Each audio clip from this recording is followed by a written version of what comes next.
عجائب گھر کے طویل و عریض ہال کے پہلو میں ایک چھوٹا سا دروازہ کھلتا ہے، جس کے باہر ایک سفید تختی پر وینس ڈی میلو کے الفاظ کندہ ہیں۔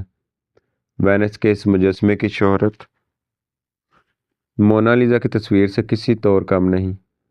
ساحل یونان کے قریب آئیومین سمندر میں سینکڑوں خوبصورت اور چمکیلے جزیرے بکھرے پڑے ہیں۔ ان میں سے سب سے خوبصورت جزیرے کا نام میلو ہے۔ اس جزیرے پر زمانہ قدیم میں ایک ماہر مگر غریب سنگ تراش رہا کرتا تھا۔ نوجوان سنگ تراش کے مردانہ وجاہت کے قصے جزیرے میں رہنے والی تمام لڑکیوں کی زبان پر تھے، مگر وہ ان کے التفات سے بے خبر ہمیشہ پتھروں کے ڈیروں میں کھویا رہتا۔ اس کا ہاتھ کبھی نہ رکتا۔ تیشے کا ہر وار پیار اور فنی مہارت کے ملاپ سے جنم لیتا۔ ایک شب حسن کی دیوی وینس اپنے آسمانی معبد سے اتر کر اس غریب فنکار کے جھونپڑے میں جلوہ افروز ہوئی۔ صدیوں سے سنگ تراش میرے ملکوتی حسن کو پتھر میں ڈالنے کی کوشش کرتے رہے ہیں۔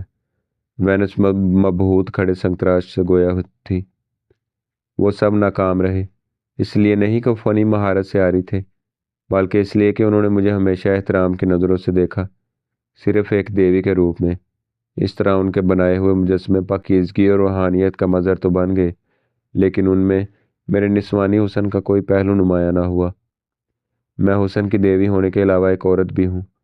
میرا مجسمہ تراشنے کے لیے پاکیزگی کے پہلو بہ پہلو خواہش اور پیار کے انسانی جذبات کی بھی ضرورت ہے۔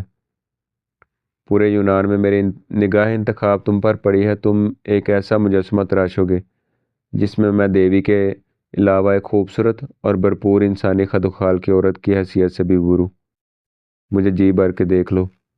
حسن کی دیوی وینس نے وہ شب غریب سنگ تراش کے جھونپڑے میں گزاری، اور روشنی کی پہلی کرن پھوٹتے ہی اپنے آسمانی مسکن کو پرواز کر گئی۔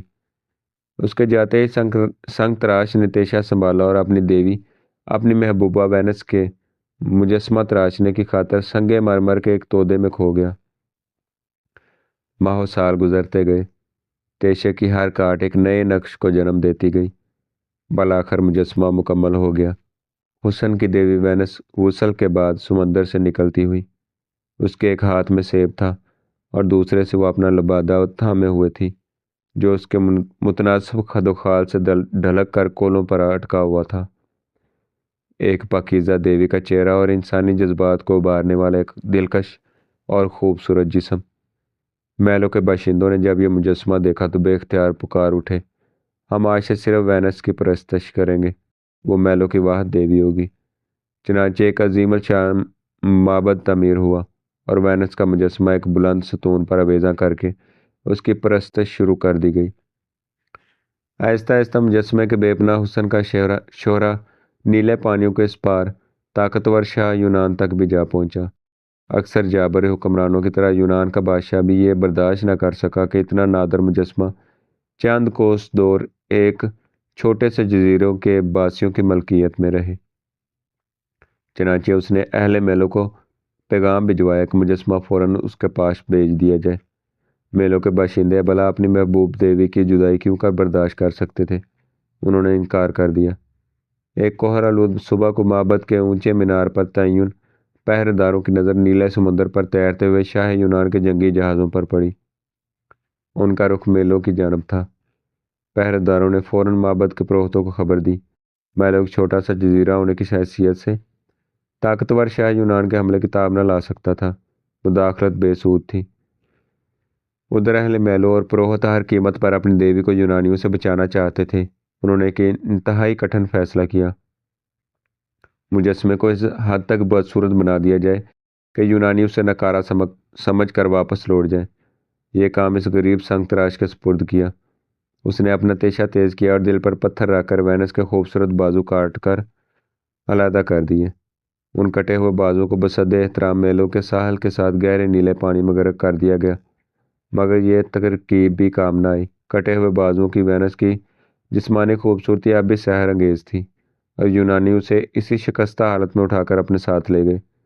آج سے چند برس پیشتر ایک یونانی نژاد امریکی نے غوطہ کی مدد سے میلو کے گرد کا تمام ساحل اس امید میں چھان مارا کہ شاید وینس کے کٹے ہوئے بازو مل جائیں اور انہیں نامکمل مجسمے کے ساتھ جوڑ کر ایک مرتبہ پھر اس دیوی کو ہزاروں برس پہلے کا ملکوتی حسن عطا کر دیا جائے۔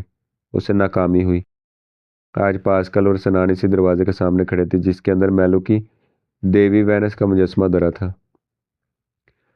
وہ کمرے کے اندر داخل ہوئے تو انہیں یہ محسوس ہوا جیسے وہ ہزاروں سال قبل کے اس عالی شان معبد میں پہنچ گئے ہوں جہاں قربان گاہ کے ستون پر وینس کا مجسمہ نصب تھا۔ فرق صرف اتنا تھا کہ آج وینس کے خوبصورت بازو میلو جزیرے کے پھیلے ہوئے پانیوں کی تہہ میں کائی آلود ہو چکے ہیں۔ سنان نے دیکھا کہ مجسمے کے سنگ مرمر کا دودیا رنگ اب دھندلا چکا ہے، خوبصورت جسم کے اکثر حصوں سے کرچیں اتر چکی ہیں اور وہاں گڑھے بن گئے ہیں۔ شکستہ حالت میں بھی وینس ایک زیرو دیوی کی مانند مسحور کن حد تک خوبصورت تھی۔ یوں لگتا تھا جیسے وہ ابھی تک اپنا ڈھلکا ہوا لبادہ سنبھالتی ستون سے نیچے اتر آئے گی اور بڑی حیرت سے پوچھے گی، میں میلوں کے چمکتے جزیرے سے نکل کر اس سرد دیس میں کیسے آ گئی؟ میرے بازو کہاں ہیں؟ میں اپاہج کیسے ہو گئی؟ مجھے تو اس مجسمے میں کوئی خاص بات نظر نہیں آئی۔ پاسکل نے مجسمے کے گرد گھوم کر اسے تنقیدی نظروں سے دیکھتے ہوئے فیصلہ دے دیا۔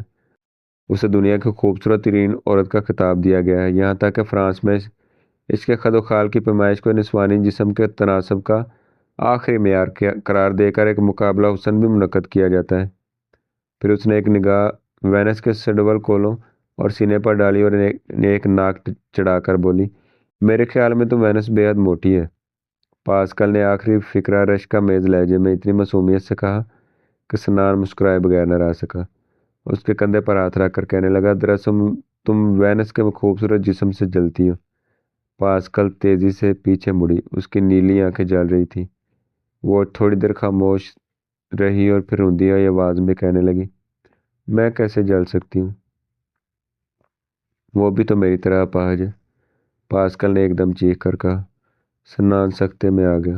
اسے گمان بھی نہ تھا کہ پاسکل اس خوبصورت مجسمے میں بھی اپنی دل آزاری کا جواز تلاش کر لے گی۔ ہاں وہ بھی تمہاری طرح اپاہج ہے، لیکن اس نے اپنے اپاہج پن کو خود اذیت کا ذریعہ نہیں بنا لیا۔ سنان ایک دم غصہ آ گیا۔ اتنے زور سے وہ اپنے جسمانی خامی کو نظر انداز کرنے کی کوشش کرتی رہی تھی، اور آج جب کہ اس نے پیرس سے چلے جانے کا ارادہ کیا تھا، ایک مرتبہ پھر درد کینی راہوں پر چل نکلی تھی۔ پاسکل سر جھکائے چمکیلے فرش کو گھورتی رہی اور پھر اس کے گالوں پر آنسوؤں کی ایک لڑی بہہ نکلی۔ سنان کو اپنی حماقت کا احساس ہوا۔ آج صبح سے ہی اس کے لہجے میں تیزی تھی۔ وہ خود اپنی نظروں میں مجرم تھا، اور اسی احساس جرم کے تحت پاسکل کے ساتھ اس کا رویہ اتنا درست ہو گیا تھا۔ اس نے آگے بڑھ کر پاسکل کو کندھوں سے تھام لیا اور نہایت نرمی سے کہنے لگا، پاسکل، اس دیوی کو، اس وینس کو اب بھی اپنے حسن پر اتنا ناز ہے کہ لوگ اس کے کٹے ہوئے بازوؤں کو بھول گئے ہیں۔ تمہیں معلوم ہے کہ تمہیں بے حد حسین ہو۔ پاسکل، تم بھی اپنے کٹے ہوئے بازوؤں کو بھول کیوں نہیں جاتی؟ میں نہیں بھول سکتی، اس نے آہستہ سے کہا۔ میرے لیے پاسکل؟ وہ لگاتار سسکیاں بھر رہی تھی۔ اس کی نیلی آنکھوں سے آنسوؤں کے فوارے چھوٹ رہے تھے اور تمام چہرہ تتر بتر تھا۔ میں نہیں بھول سکتی، نہیں بھول سکتی، وہ بار بار کہہ رہی تھی اور بچوں کی طرح سر ہلا رہی تھی۔ کمرے میں جمع لوگ ان کی طرف دیکھنے لگے۔ ان کی نظروں میں رحم اور ہمدردی کی پرچھائیاں تھیں۔ سنان نے جیب سے رومال نکال کر اس کے آنسو پونچھے اور سہارا دے کر عجائب گھر سے باہر لے آیا۔ باہر ابھی تک دھوپ چمک رہی تھی، ہر طرف زندگی تھی، مگر ان تمام چیزوں سے بے خبر پاسکل اپنے آپ میں کھوئی تھی۔ آج چلتے وقت اس کے پاؤں گھسٹ رہے تھے، یوں لگتا تھا جیسے وہ بے جان ہو۔ سنان نے اپنے گیلے رومال سے تولیرز باغ میں لگے ایک بینچ کی سطح صاف کی اور پاسکل کو وہاں بٹھا دیا۔ سنان چپ چاپ اس کے آنسوؤں سے تر معصوم چہرے اور بھیگی ہوئی نیلی آنکھوں کو تکتا رہا اور سوچتا رہا، آج پھر پاسکل کو اپنے پاہج پن کا احساس اتنی شدت سے کیوں ہو رہا ہے؟ کیا وہ اس کے بھید کو جان گئی ہے؟ وہ کیوں اپنے کٹے ہوئے بازوؤں کو نہیں بھول جاتی؟ یا پھر اسے خسر پھسر کرتی ہوئی بوڑھی عورتیں، لڑکیاں اور مرد بلانے نہیں دیتے؟ شام ہوتے ہی باغ کے مختلف حصوں میں نصب شدہ قدیم کھمبوں کی روشنیاں جل اٹھیں۔ سرمئی اندھیرا دودھیا روشنی میں بدل گیا اور چہل پہل شروع ہو گئی۔ باہوں میں باہیں ڈالے نوجوان جوڑے جو پیرس کی پرفسوں شب کا حسن سمیٹنے ادھر آ نکلے تھے، غیر ملکی سیاح جو اپنے مختصر قیام کے دوران میں اسی حسن کا حصہ بانٹنے ادھر آج چلے آئے تھے۔ ان کے بینچ کے گرد بے شمار چھوٹے چھوٹے بچے کھیل کود میں مگن تھے۔ ایک گڑیا سی لڑکی نے اپنا سرخ گیند اچھالا جو لڑکتا ہوا پاسکل کے قدموں میں آ گیا۔ وہ گیند اٹھانے کے لیے جھکی تو گڑیا بھاگتی ہوئی ان کے پاس چلی آئی۔ پاسکل نے جلدی سے اپنے آنسو پونچھ ڈالے اور اسے گود میں اٹھا لیا۔ فرانسوا، میڈموزیل کا لباس خراب نہ کرو، تمہارے جوتوں پر کیچڑ لگا ہے۔ ایک بوڑھی عورت جو گڑیا کے پیچھے چلی آئی تھی اس سے مخاطب ہو کر بولی اور پھر پاسکل سے معذرت کرنے لگی۔ کتنی خوبصورت بچی تھی سنان، پاسکل نے پچھلے کئی گھنٹوں کے بعد پہلی مرتبہ لب کھولے۔ ہاں، بے حد پیاری تھی۔ تمہیں بچے اچھے لگتے ہیں؟ بچے؟ وہ سوچ میں پڑ گیا۔ ہاں، شاید اچھے ہی لگتے ہیں۔ شاید؟ ہاں، اگر وہ 5-6 برس کی عمر سے کم کے نہ ہوں تو۔ چھوٹے بچے دیکھ کر جانے کیوں میں عجیب سا محسوس کرتا ہوں۔ مرد بے حد خود غرض ہوتے ہیں، پاسکل نے دکھ سے کہا۔ مجھے معلوم ہے جب تمہارے اپنے بچے ہوں گے تمہارے احساسات آج سے مختلف ہوں گے۔ اپنے بارے میں کیا خیال ہے؟ ہر لڑکی کی طرح مجھے بھی بچے بے حد اچھے لگتے ہیں۔ میری بھی خواہش ہے کہ میرے اپنے بچے ہوں، میں بھی ماں بنوں۔ پاسکل کی آنکھوں سے پھر آنسو بہنے لگے اور وہ پھر خاموش ہو گئی۔ پلیز پاسکل، آخر اس میں رونے کی کون سی بات ہے؟ وینس کے مجسمے نے مجھے اپنے پاہج پن کا احساس دلایا اور اس ننھی منھی بچی نے اسی پاہج پن کی مجبوریوں کا۔ مجھے بچے اچھے لگتے ہیں لیکن مجھے معلوم ہے کہ میری شادی نہ ہو سکے گی، میں ماں نہ بن سکوں گی۔ تم شاید اسے نہ سمجھ سکو مگر ایک عورت کے لیے اس سے بڑا المیہ اور کیا ہو سکتا ہے؟ تم خواہ دل چھوٹا کرتی ہو۔ مجھے یقین ہے ایک نہ ایک دن وہ اجنبی ضرور آئے گا جس کا انتظار ہر لڑکی کو ہوتا ہے۔ پھر؟ میرا انتظار تو کب کا ختم ہو چکا، اب مجھ میں مزید انتظار کی تاب نہیں۔ سنان خاموش ہو گیا۔ تھوڑی دیر بعد بولیوارڈ سان جرمین کی جانب سے نوجوان لڑکیوں اور لڑکوں کا ایک گروہ شور مچاتا برآمد ہوا اور وہ سب ان کے قریبی گھاس پر بیٹھ گئے۔ ان میں اکثر شراب کے نشے میں دھت تھے۔ پاسکل بینچ سے اٹھ کھڑی ہوئی۔ میں کسی پرسکون جگہ بیٹھنا پسند کروں گی۔ پھولوں کا بازار اس وقت بند ہوگا، چلو وہاں چلتے ہیں۔ اس کا چہرہ بالکل زرد ہو رہا تھا۔ اگر تمہاری طبیعت ٹھیک نہیں تو میں تمہیں گھر چھوڑ آتا ہوں۔ نہیں، میرا مطلب ہے اب میں بالکل ٹھیک ہوں، اور مسکرانے کی کوشش کی۔ جیسے تمہاری مرضی، سنان نے بے دلی سے کہا۔ تم شاید مجھ سے ناراض ہو گئے ہو۔ نہیں تو، مجھے افسوس ہے وہاں عجائب گھر میں اتنے لوگوں کے سامنے تمہیں میری بیوقوفی کی وجہ سے شرمندگی اٹھانا پڑی۔ میں بے اختیار سی ہو گئی تھی سنان۔ آج صبح جب میں نے تمہارے دیے ہوئے تحفے کا کاغذ کھولا تو ٹھٹک گئی۔ وینس کا مجسمہ اور اس کے کٹے ہوئے بازو، مجھے ایسا لگا جیسے تم نے جان بوجھ کر مجھے اپاہج ہونے کا احساس دلایا ہو۔ خیر چھوڑو اس قصے کو پاسکل، اس میں تمہارا اپنا ہی بھلا ہے۔ آخر کب تک اس محرومی کا ماتم کرو گی؟ اسی ایک محرومی نے تو سینکڑوں محرومیوں کو جنم دیا ہے، میں کس کس کا گلا گھونٹوں؟ یہ محرومیاں تمہارے اپنے تخیل کی پیداوار ہے۔ جس روز تم نے اپنے آپ کو لوگوں کی نظروں سے نہیں بلکہ اپنے اندر کی آنکھ سے دیکھنے کی صلاحیت پیدا کر لی، یہ محرومیاں اپنی موت آپ مر جائیں گی۔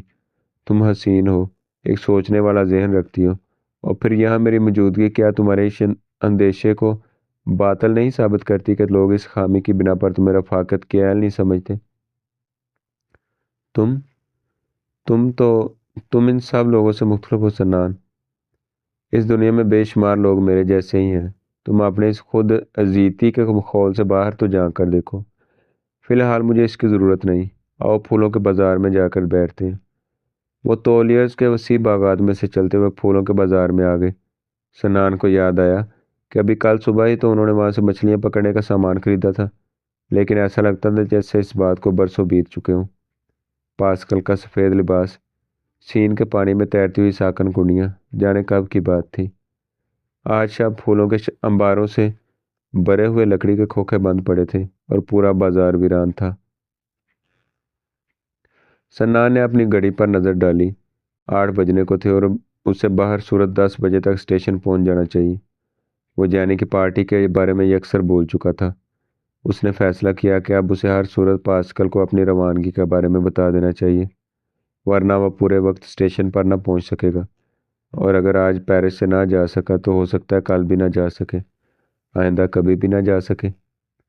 پاسکل، سنان نے اس کی ٹھوڑی تلے انگلی رکھ کر اس کا خوبصورت چہرہ اپنی جانب دیکھا۔ آنکھیں بالکل خوش تھیں۔ آج صبح سے تمہیں ایک نہایت اہم بات بتانا چاہتا تھا، مگر اس شرط پر کہ تم تمہیں شرط عائد کرنے کی ضرورت نہیں سنان، مجھے معلوم ہے کہ تم پیرس چھوڑ کر جا رہے ہو۔ لیکن تمہیں اس بارے میں کیسے معلوم ہو گیا؟ سنان نے حیرت سے پوچھا۔ میں ایک نارمل لڑکی نہیں ہوں، اس لیے دوسرے لوگوں کا رویہ بھی میرے ساتھ نارمل نہیں ہوتا۔ وہ کبھی بھی میرے ساتھ کھل کر بات نہیں کرتے۔ انہی لوگوں کے رویے نے میرے اندر ایک ایسی حس کو جنم دیا کہ جب بھی مجھے کوئی چھوڑنا چاہتا ہے تو مجھے خود بخود علم ہو جاتا ہے۔ آج صبح سے تمہارا رویہ میرے ساتھ نارمل نہیں تھا۔ تم ضرورت سے زیادہ خاموش تھے، جب بھی بات کرتے اس میں درستگی ہوتی، اور پھر بار بار مجھے اپنی زندگی پر قناعت کرنے کی تلقین کا آخر کیا جواز ہو سکتا تھا؟ یہی نہ کہ تم میرے پاس نہیں رہو گے اور مجھے یہ زندگی تمہارے بغیر ہی گزارنا ہوگی۔ میں نے تمہیں پہلے دن ہی بتا دیا تھا کہ میں کسی صورت بھی پیرس میں نہیں ٹھہر سکتا۔ ہاں، تم نے تو مجھے بتا دیا تھا، لیکن کیا میں نے تمہیں اس فیصلے کو قبول کر لیا تھا؟ میں نے تمہیں کہا تھا نا سنان، مجھے خوشی ملتی ہے تو میں اس کے دوسرے سرے پر جا کر ایک خوشی تلاش کرتی ہوں۔ پھر اس طرح میرا جی چاہتا تھا کہ خوشیوں اور مسرتوں کا یہ سلسلہ کبھی ختم نہ ہو۔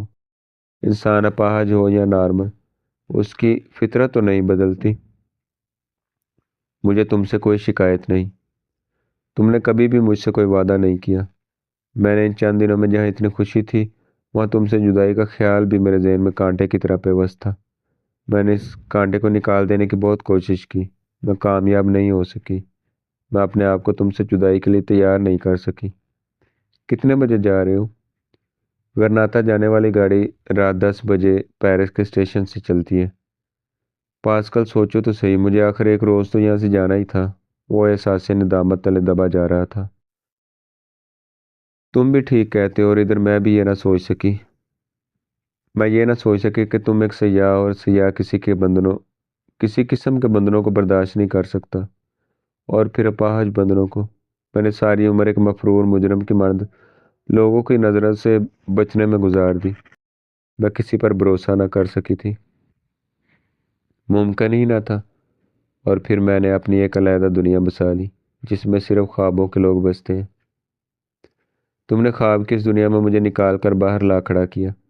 میری آنکھیں چدے آ گئی۔ مجھے کبھی اتنی روشنی نہ ملی تھی، اور جب میری آنکھیں اس چکا چوند روشنی کی عادی ہو چلی تھی تو پھر مجھے انہی اتھاہ گہرائیوں میں لوٹ جانے کا کہہ رہے ہو۔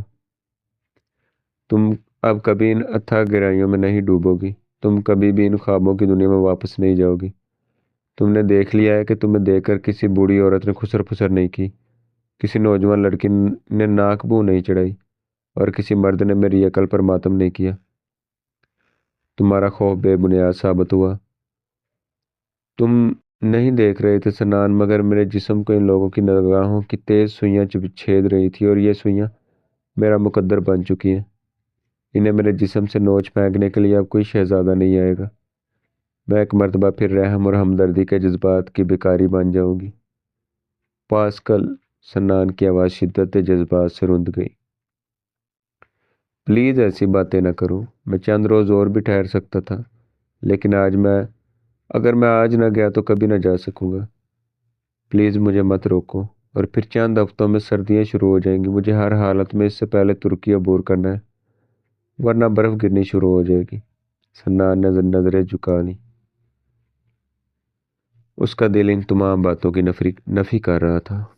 سردیاں ہو جائیں گی تو کیا ہوا، بالآخر ختم بھی تو ہوں گی۔ تم موسم بہار میں واپس وطن لوٹ جانا سنان۔ پاسکل، ہاں سنان، تم مجھے سینکڑوں بار بتا چکے ہو کہ تم پیرس میں نہیں ٹھہر سکتے۔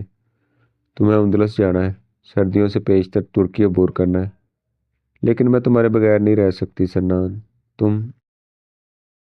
سنان نے اپنی ہتھیلی پاسکل کے خنک لبوں پر رکھ دی۔ خاموش ہو جاؤ پاسکل، مجھے اپنی ہی نظروں میں اتنا نہ گراؤ۔ پاسکل نے سنان کا ہاتھ لبوں سے ہٹایا۔ تم میرے پاس رہ جاؤ سنان۔ پاسکل، میں دوسروں سے رحم اور ہمدردی کی بھیک مانگنے کے بجائے تمہارے آگے کشکول پھیلائے دیتی ہوں۔ مجھے بھیک نہیں، سنان نے ایک دم چیخ کر کہا۔ سنان، مت جاؤ، میں نے تو دنیا کے تمام نقشے جلا دیے ہیں۔ اس کی بند آنکھوں سے آنسو رسنے لگے۔ چاندی کے جھمکے اندھیرے میں مٹیالے لگ رہے تھے۔ سنان کا دماغ دہکنے لگا۔ اسے یوں محسوس ہوا جیسے وہ پاگل ہو جائے گا۔ اس کے اندر لاوا ابھر رہا تھا۔ مت جاؤ سنان، مت جاؤ۔ یہ اس کے دل کی آواز تھی جو ذہن پر مسلسل ضربے لگا رہی تھی۔ نقشے بھی جل چکے ہیں، راستے بھی محدود ہو چکے ہیں، وہ کیا کرے کیا نہ کرے؟ اس کا دماغ معاف ہو چکا تھا۔ وہ پاسکل کی طرف خاموشی سے دیکھتا رہا، جس کی لامبی پلکیں آنسوں سے نچڑ رہی تھیں۔ تھوڑی دیر بعد پاسکل نے آنکھیں کھول دی۔ وہ سنان کو ٹکٹکی باندھے تکتی رہی، جیسے اس کے دل کی آواز کی منتظر ہو۔ پھر اس کے ہاتھ لرزنے لگے اور اس نے ایک دم سنان کا چہرہ چھوڑ دیا۔ سنان نے دیکھا پاسکل کا چہرہ بالکل سفید پڑ گیا تھا، جیسے وہ موم کی بنی ہو، لیکن اس کی اضطراری کیفیت ختم ہو چکی تھی۔ وہ بے حد پرسکون لگ رہی تھی، جیسے اسے قرار آ گیا ہو۔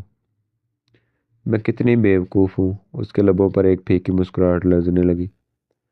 مجھے معاف کر دو سنان، میں نے تم سے جو کچھ کہا وہ سب دیوانگی کی باتیں تھیں، مجھے ایسا نہیں کرنا چاہیے تھا۔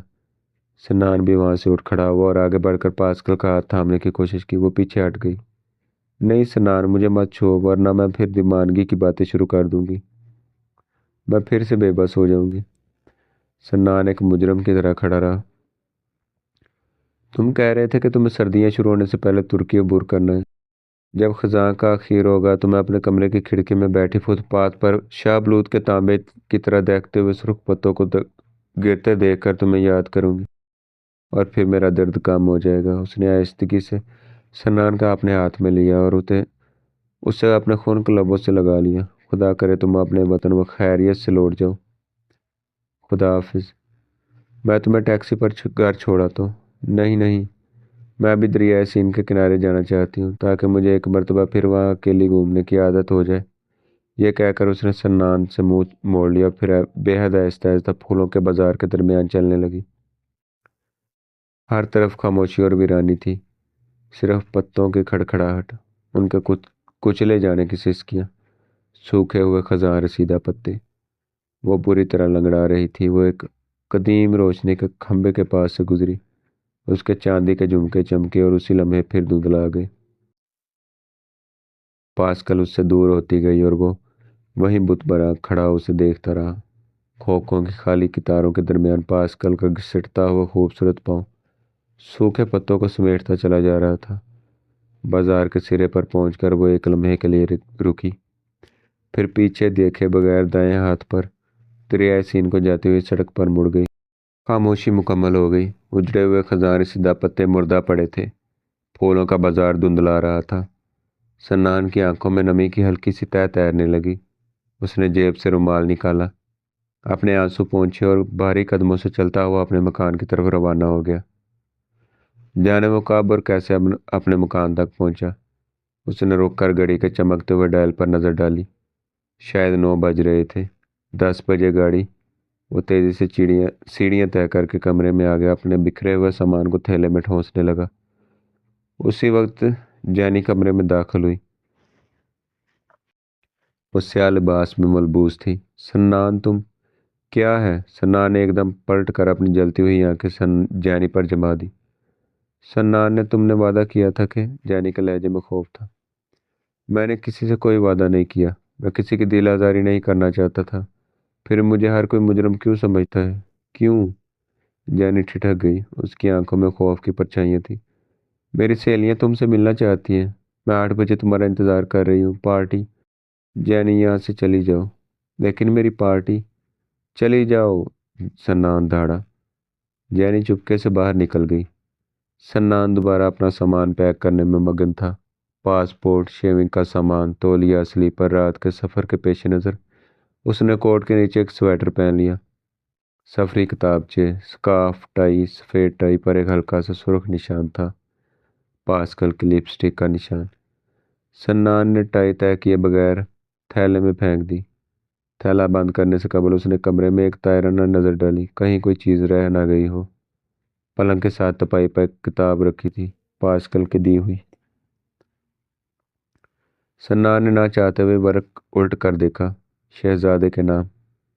بدصورت لوگوں کو بھی تو محبت جیسے جذبے کی چاہت ہوتی ہے، مگر ان کا دل اس بات کو نہیں مانتا کہ وہ صرف اس وجہ سے محبت سے محروم کر دیے جائیں۔ پیرس کی پاسکل کی طرف سے پیار کے ساتھ۔ سنان نے کتاب کو ایک دم اپنے تھیلے میں یوں ڈال دیا جیسے کتاب سفید کاغذ کے بجائے دہکتے ہوئے تانبے کی ہو۔ خزاں رسیدہ شاہ بلوت کے پتوں کی رنگ کی۔ اس نے سامان کندھے پر رکھا اور کمرے سے باہر نکل آیا۔ جینی اپنے دروازے کی اوٹ میں کھڑی تھی، اسے دیکھتے ہی باہر نکل آئی۔ اس کے ہاتھ میں شراب کا گلاس تھا، کمرے میں ہلکی سی روشنی تھی۔ چند لڑکیاں صوفے پر بیٹھی تھیں، ان سب کی نظریں سنان پر لگی تھی۔ سنان، آج تو تمہارے ڈبے کی کافی بھی ختم ہو گئی ہے، ورنہ تمہیں جانے سے پہلے ایک پیالی ضرور بنا کر دیتی، جینی نے آگے بڑھ کر کہا۔ اس کی آنکھوں میں نمی تھی۔ میری ایک سہیلی کے پاس کار ہے، اگر تم چاہو تو۔ نہیں جینی، شکریہ۔ تمہاری صحت کا جام۔ جینی نے ہاتھ میں تھاما وہ گلاس حلق میں انڈیل لیا۔ سیڑھیاں دیکھ کر اترنا سنان، پچھلی شب کی کرچیاں ابھی تک بکھری پڑی ہیں، کہیں کوئی شیشہ تمہارے پاؤں میں نہ چبھ جائے۔ سفر بخیر۔ سنان قدرے ٹھٹکا اور پھر تیزی سے نیچے اتر گیا۔ مکان سے باہر نکلتے ہوئے اسے ٹیکسی مل گئی اور وہ اس میں سوار ہو کر پیرس کے اسٹیشن پر آ گیا۔ سرزمین اندلس کی طرف سفر کرتے ہوئے اس کا دل خوشی سے بھرپور ہونا چاہیے تھا، مگر آج اس ڈور میں جھول آ چکا تھا جس نے سنان کو اب تک اپنے سے غرناطہ کے ایوالوں اور کرتبہ کے محرابوں سے باندھ رکھا تھا۔ اس کے ذہن میں صرف پاسکل کا بھولا بھلا اداس چہرہ ڈوبتا اور ابھرتا اور ڈوب جاتا، جیسے وہ خیالوں میں بھی لنگڑا رہی ہو۔ انگلستان سے فرانس آتے ہوئے اسٹیمر کے عرصے پر ٹھٹھرتا ہوا سرخ کوٹ، بوئے ڈی بولون میں سین کے کنارے ایک چمکیلا دن اور ایک پرخصوص شام، اور پھر کٹے ہوئے بازوؤں کی وینس کا مجسمہ جس نے اسے رلا دیا تھا۔ وہ انہی خیالوں میں مگن تھا کہ انجن نے وصل دی۔ پلیٹ فارم پر کھڑے مسافر جلدی سے گاڑی میں سوار ہونے لگے۔ سنان کی نظریں ابھی تک داخلے کے پھاٹک پر لگی تھی۔ وہ یہ فیصلہ نہ کر پایا تھا کہ وہاں دروازے کے ساتھ لگ کر اس پھاٹک پر کیوں نظریں جمائے ہوئے ہیں۔ انجن کے دیوزاد پہیے آہستہ سے سرکے اور پھر گاڑی کے ڈبے آپس میں بھڑ کر حرکت میں آ گئے۔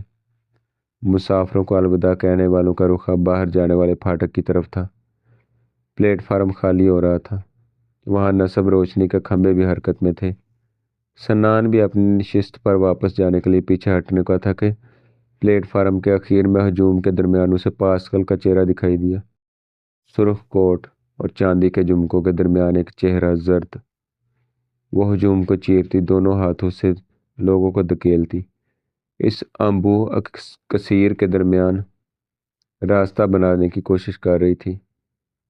سنان دروازے سے اتر کر پائیدان پر کھڑا ہو گیا۔ پاسکل، سنان نے پوری قوت سے پکارا۔ وہ لمحہ کے لیے ٹھٹکی، اس کی نظریں گاڑی کی کھڑکی اور دروازے میں سے جھانکتے ہوئے چہروں پر پھسلتی سنان پر آ رکی۔ اس نے ایک بھرپور کوشش سے اپنے آپ کو ریلے سے آزاد کیا اور سنان کی جانب دوڑنے کی کوشش کرنے لگی۔ وہ ایک ہاتھ سے اپنی ران کو دبائے تیز بھاگنے کی کوشش کر رہی تھی اور اس کا دوسرا ہاتھ سختی سے لبوں پر جمع ہوا تھا۔ وہ بری طرح لنگڑا رہی تھی، اس کے پاؤں اس کے جسم کے پیچھے گھسٹتے چلے آ رہے تھے۔ گاڑی کی رفتار اگرچہ ابھی بے حد کم تھی، لیکن فاصلہ بتدریج بڑھ رہا تھا۔ سنان کا جی چاہا وہ اپنا سامان وغیرہ ڈبے میں ہی چھوڑ کر پلیٹ فارم پر چھلانگ لگا دے تاکہ پاسکل بھاگنے کی اذیت سے بچ جائے۔ پاسکل، بھاگنا بند کرو، اس نے منہ پر ہاتھ رکھ کر زور سے کہا، لیکن وہ شاید سن ہی نہیں رہی تھی۔ اس کا سرخ کوٹ گاڑی کے تیزی سے گھومتے ہوئے پہیوں میں سے خارج ہوتی ہوئی ہوا کے زور سے فضا میں پھڑپڑا رہا تھا۔ سنان نے ہینڈل کو مضبوطی سے پکڑا اور خطرناک حد تک آگے جھک کر اپنا ہاتھ پاسکل کی جانب بڑھا دیا۔ اس کے لب ہل رہے تھے اور وہ سنان سے کچھ کہہ رہی تھی، مگر پہیوں کی مہیب گڑگڑاہٹ میں اس کی آواز دب گئی۔ گاڑی کی رفتار اب تیز ہو چلی تھی۔ اس کا خوبصورت گول چہرہ آنسوؤں سے تار تھا اور نیلی آنکھیں بالکل کھلی تھیں۔ ان کے درمیان فاصلہ بڑھنے لگا۔ پاسکل کے چہرے پر اذیت کے آثار تھے، وہ بری طرح لنگڑا رہی تھی۔ اس نے انگلیاں لبوں سے چھو کر ہاتھ سنان کی جانب بڑھا دیا۔ پاسکل، خدا کے لیے دوڑنا بند کرو، تم مر جاؤ گی پاسکل، سنان نے ایک مرتبہ پھر اسے پکارا۔ ادھر اسی لمحے وہ دڑام سے پلیٹ فارم پر گر گئی۔ اس نے نہ تو وہاں سے اٹھنے کی کوشش کی اور نہ ہی سنان کی جانب دیکھا۔ اس کا سرخ کوٹ اس کے گرد ہالہ بنائے ہوئے تھا، جس کے درمیان پاسکل ایک خوبصورت راج ہنس کی مانند بے حس و حرکت پڑی تھی۔ گاڑی پلیٹ فارم سے باہر آئی تو پاسکل گٹھڑی بنی ایک نئی نویلی دلہن کی طرح دکھائی دے رہی تھی۔